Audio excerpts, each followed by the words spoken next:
ఇవ్వాల్సిందే అది 1919లోనే 2019లో మేము ఇళ్లకు డిప్పులు ఇచ్చినాం.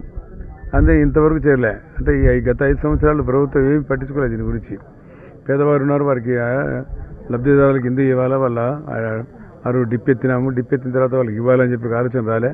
ప్రభుత్వం ఏమి చేయకుండా ప్రభుత్వం రంగులు కొట్టుకునేది. ఆ రంగులతోనే సరిపోయి చేసుకున్నారు. కానీ అసలు వాళ్ళకు ఉన్నారు, ప్రజలకు ఇవ్వాలని ఆలోచన రాలేక ఈరోజు 5 సంవత్సరాల తర్వాత మామూలుగా ఎండ్ అయితే ఎప్పుడైపోయింది. ఆ టిట్కో ఇండ్లు కాబట్టి తట్టుకునేది. అది ఫ్యాబ్రికేటెడ్ అంతా కాంక్రీట్తో కట్టారు కాబట్టి నిలబడినాయి. లేకపోతే ఎప్పుడు పడిపోయింది. ఆ రోజు ఆ రాజీవ్ సొగ్గుగా కట్టినటువంటి ఊరుపేట ఇక్కడ ఆటో నగర్ ఎదురుగా దానికన్నా దరిద్రంగా ఉండేవి. ఆ పరిస్థితి వచ్చేది. కానీ స్ట్రాంగ్గా చాలా బ్రహ్మాండంగా కట్టడం జరిగింది. ఆ రోజు కూడా మేమంతా రావడం చాలా బాగున్నాం. మరి ఎందుకు లబ్ధిదారు ఇక్కడ కానీ, అదేవిధంగా రైమాల్పూర్ దేవదావులు కానీ, అదేవిధంగా ఐలూరు దగ్గర కూడా ఇవ్వడం జరిగింది. మేము చెప్పేది ఏమిటంటే లబ్ధిదారులకు మీరు ఇమీడియట్ చేరాలిగా. మరి చేరిన తర్వాత మన కాంపిటీషన్ మీద 5 సంవత్సరాలు అయిపోయింది.